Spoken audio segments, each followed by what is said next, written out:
Hello students, welcome to the class on Python. In the previous class we were discussing about the while statement, then we looked into the break and the continue, which is used along with the control statements in Python. Now in today's class we will look at the for loop. Now already we have seen for loop in C, C++ and Java. So this is the same way. If you want to repeat set of uh, things, okay, many number of times, then we go with the for loop. Okay, so we will see the syntax of that and how different it is when we are using. So I'll share the screen and show you, okay, how it is done.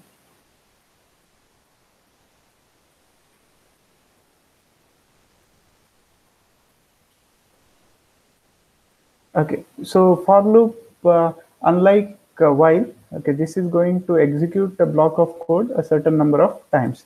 Okay, so here, if you see, like in other cases, we look at the variables, the keyword, and all. So the for is a keyword used to write a for loop. Then following that, you will be having a variable name. Then you will be having a new keyword called as in over here. So this is somewhat different than your C, C++ and Java for loop. Okay. Then you are having something called as the range function. So here you will specify the range of values from where to where it has to go. Okay. Then following that, you will be having a colon. Okay. Then you will be having the indented block of code. Okay, so here they have given an simple example. Okay, so let us try to execute this in the Python editor and see. So today we will go with the online editor itself, that is Python tutor.com. So here we can look at the visualization of the execution of the program. So that's why your author of the textbook has specifically mentioned this. Okay, so let's see how to execute over here. Okay, so let me write the statement. So there the first statement is the print. Okay, then my name is, okay, then close it, then go to the line number 2. There you will write the for loop. So as mentioned, so for is having the for keyword. Okay, then the variable name. So let me name the famous variable I, which we generally use in the for statement. Then you are having the keyword in. Okay, you can see that all the keywords are turned blue over here. Okay, then you specify the range. Okay, so this range function has different ways of giving. For now we will see then only with the single value. Okay, then you enter the give the colon and press enter. So you will have an indented block here. So in the indented block, I'll write another print statement where we say print Jimmy 5 times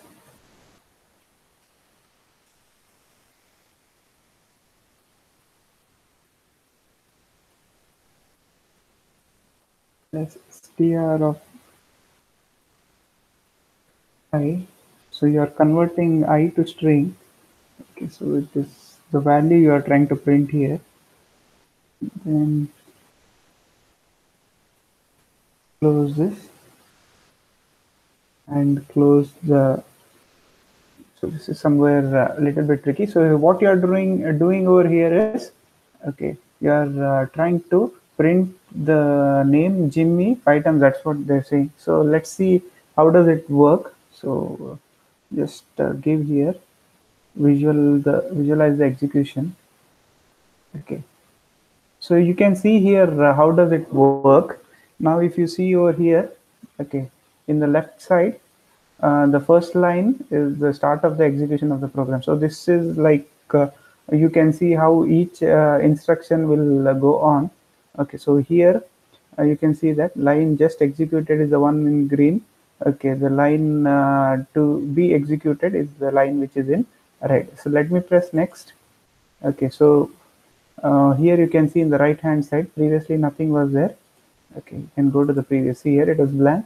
Next, when I press next, the output block over here, it is printing my name is. Okay, then there goes for I in the range in. Okay, so then you again press next. You can see here even the variable names are been appearing over here. So this is easy for any beginner to understand what will happen with the loops and what will happen with the associated variables. So that's why this is more comfortable to learn the things. Okay, so here one thing you have to remember when I'm using the for in the range, so I always starts with 0. Okay, so it starts from 0. Okay, next I press next. So the here it goes, the previous instruction Jimmy 5 times. So in bracket it will specify the number. So initially string of I, so we converted the I value to string. So because you know anything is converted into string, so that's why you put it and then try to print the value over there. Okay, so that is 0. Okay, so again now you can see it is moved to line number 2. Why? Because it is the iteration. For is a iterative loop, so the for loop has still not terminated, so you are going to the line number 2. Okay, so again I will now get incremented by 1. You can see over here. Okay, again press next. Okay, it is going for the print statement. You can see that green one. Okay, then again you press next. Okay, it's going to the next statement. Okay,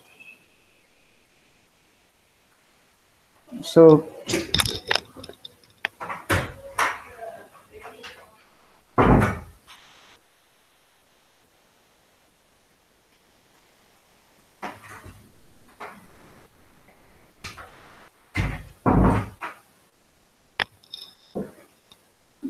next moving on, you can see here it's getting printed. So I will become 3, 4 and 5 like that. Okay, so then your code has finished the execution. Okay, so there is nothing to be done. So this is how the print uh, of the 5 values of Jimmy is 5 is executed over here. Okay, so it's more crystal clear how the loop works. So the thing is here we just gave an example for the for loop. Okay, then you saw that for is having an iterator variable I, then in is the keyword here, then range is the range of values. So here 5 is from 0 to 4. Okay, so you can see that what's the value printed, 0, 1, 2, 3, 4. In the print statement Jimmy is 5 times. Okay, so moving on, next we will see the same thing. Okay, how it is described in a flow chart. Okay, so you can see here there's a start, then the print statement my name is, then there is a for. So this is the loop over here, then inside the block of for there is a print statement. So if it is for loop has not exited, then it will go on. Okay, once it is done, it will come out of the loop and it will go to the end. Okay, so this is the flow chart of the program. Another program is to, they're given an example where you want to print the sum of the 100 first 100 numbers. Okay, so let's again write a code for this and see how does it work. Okay,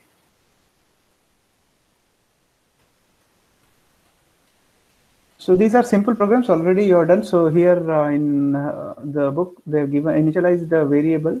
Okay, where you are putting the values as total and then initialize it to 0. Then you're saying for, okay, num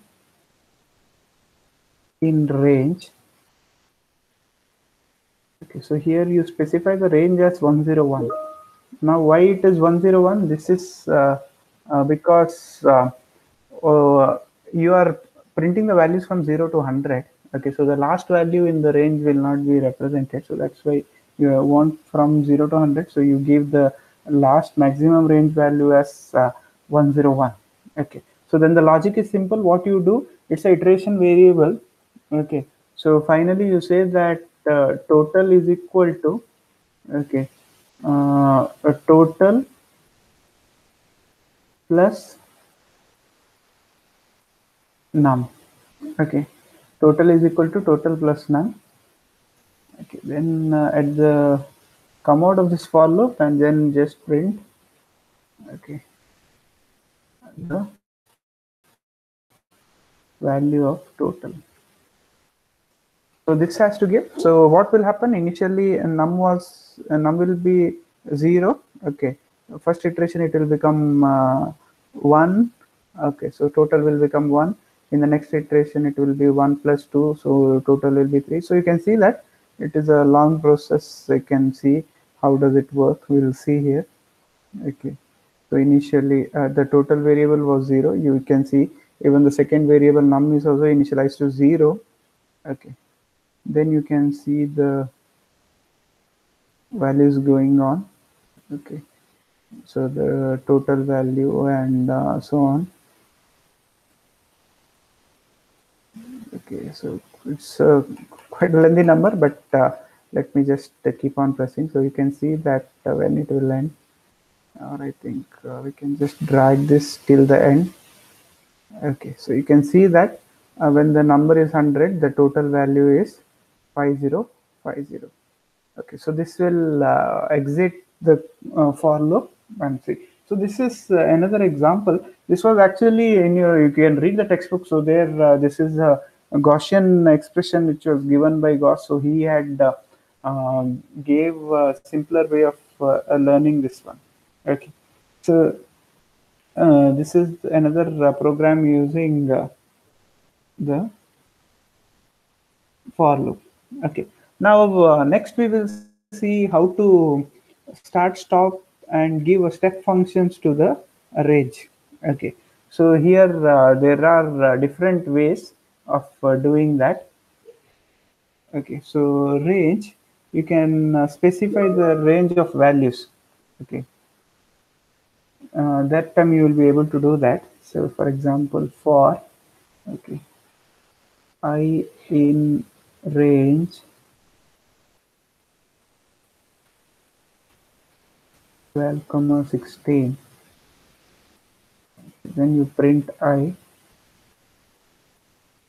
So this is going to print values from 12, okay, up to 15. So 12, 13, 14, 15.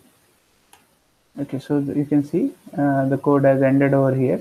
So the last value will not be printed from the first value up to the n minus 1. So you are giving a range over here.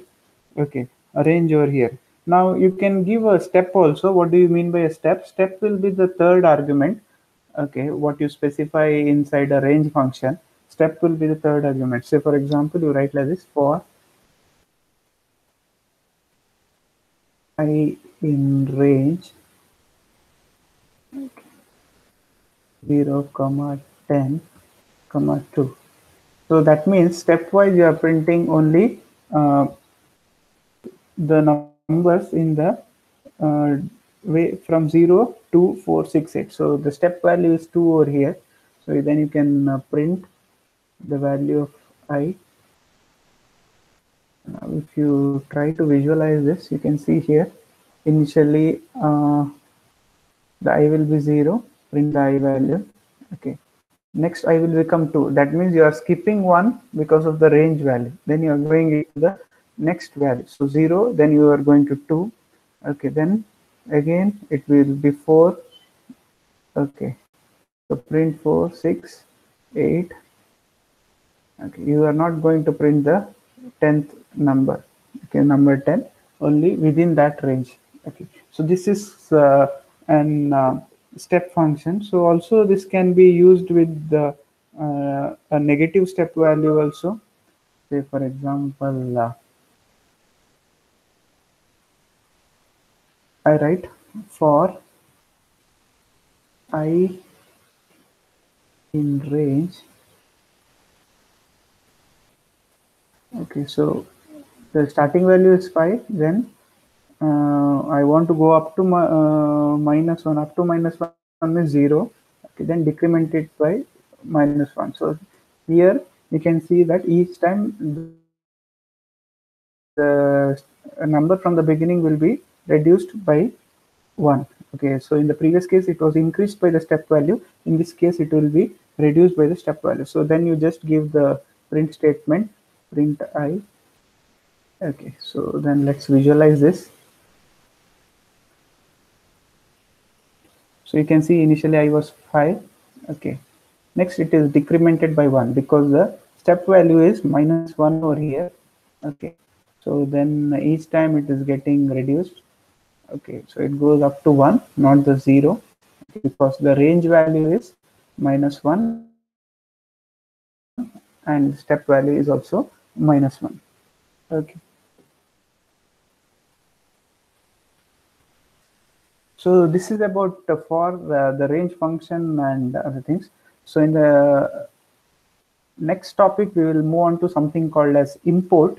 Okay, so import is nothing but when like your standard library functions which you are using in your C, C++ and Java. Okay, so here also there are some built-in methods to be invoked. Okay, so in order to access those we will be using this import.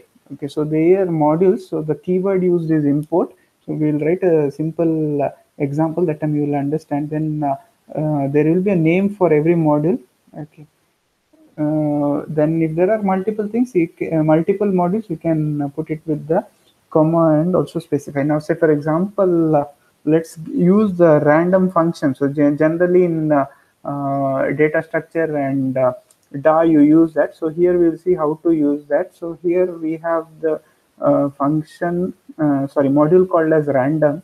Okay, so we import that using the import keyword. So I say that import random. Okay, then I write a for loop. So for I in range, so I give a name as 5. Okay, then I close this for loop with the colon. Okay, so then inside the print statement, now I'll use a method which is related to the random module. So I'll use, so the method will be always you accessed using the dot operator. So we'll see the concepts of objects and all later, but now, okay, so you will give this as the class name itself. Okay, so modules are also called as classes. So class, then you will give the uh, method name. So I say that I want to print random integers, okay, between 1 comma 10.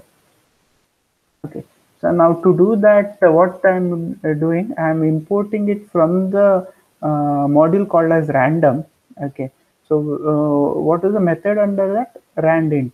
Okay, that means I want to print random integer. So how do I invoke this method? I invoke by giving random dot randint 1 comma 10. Okay, 1 comma 10. So here what will this program do? Okay, within the range of 1 to 10, okay, it will print any 5 random numbers. So let's visualize this. Okay, so you can see here, first it will be in this line where I have written the import statement, then go. Okay, so you can see here, here they're talking of objects, so it goes for a module instance. Okay, then I is equal to 0, then you can see here. Okay, so from the module instance it printed some number over here, so randomly 7. Okay, next I is equal to 1. Okay, so go back again, it printed 7. It can repeat, not a problem. Okay, now it's printing 1. Okay, now it's printing 5, and we'll see what's the last number. It is 9. So that has ended with the 5 random numbers. Okay, so here now we are not talking about the program, how exactly it is. We are just saying that there is a way to access the built-in methods using the import statement, which is used to import the modules which are already pre-written. Okay, which are pre-written. Okay, so you can even end a program by using end.sys. So this is another example they have given. So there, all these are operating system concepts like system and exit functions and all. So here there's another demonstration of that. So I say that import sys, then I say while true. Okay. So this is an unconditional while. Then I say that print type exit to exit.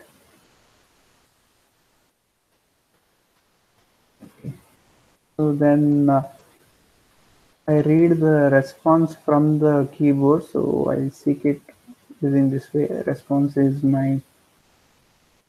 Then I read it from the input. Okay. Then I say if response equal to exit.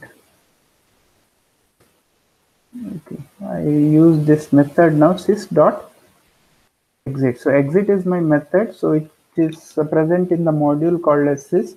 So I invoke it using the dot operator by mentioning the name of the module itself. Then there I say print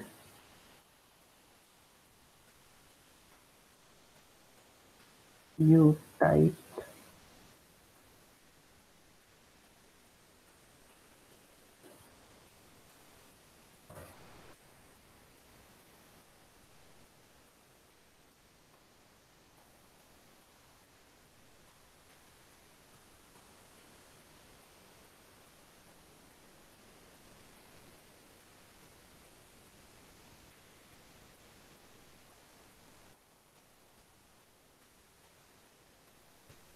Okay, so this is the end of the program. Let's visualize this now.